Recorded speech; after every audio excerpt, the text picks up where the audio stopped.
لەم هۆڵە کە هۆڵی جامیعەی یاخود زانکۆی جۆرج واشنگتنە لە واشنگتن دیسی کەمێک پێش ێسا لیسچینی کە خۆی پێشتر ئەندامی کۆنگرێز بۆ هەروەها کچی دیکچینی جێگیری سەرۆکی پێشووتری ئەمریکایە لێرە کۆمەڵی قسە و باسی لەسەر دۆناڵد ترامپ و هەروەها بەڕێوەچوونی هەڵبژاردننی سەرۆکایەتی کرد بە ئامادەبوونی ژمارەیەکی زۆر لە هاوڵاتی و خەڵک و خوێنکاری زانکۆ لێرە لیسچینی باسی لەوە کرد کە دۆناڵد ترامپ لە ئێستاە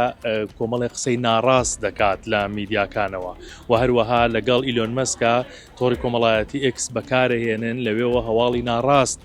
بڵاو دەکەنەوە و ئەوەشی وت بەرامبەر بە دۆناڵد ترامپ کە ئەگەر بێت و ینی ئەنجامەکانی بەدڵ نەبێت ئەوەی حازرە کە دەڵێت ساختەکاری کراوە لە هەڵبژاردنەکاندا. لیسچینی باسی لەوەش کرد کە دۆناڵد ترامپ لە ئێستاە ینی مەترسی ئەوەی لەسەر نییە کە ئەگەر بێت و دەریش نەچێ وەکو ساڵی 2021 لایەنگرانی هەڵبتنە سەر بینای کاپیتۆل یا خود کۆنگرێس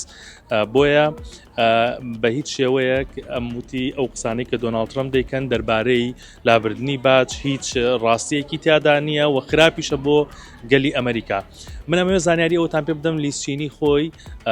کۆماریە بەڵام بەهۆی ناکۆکیەکانی لەگەڵ دۆناڵد ترامپ لە ئێستادا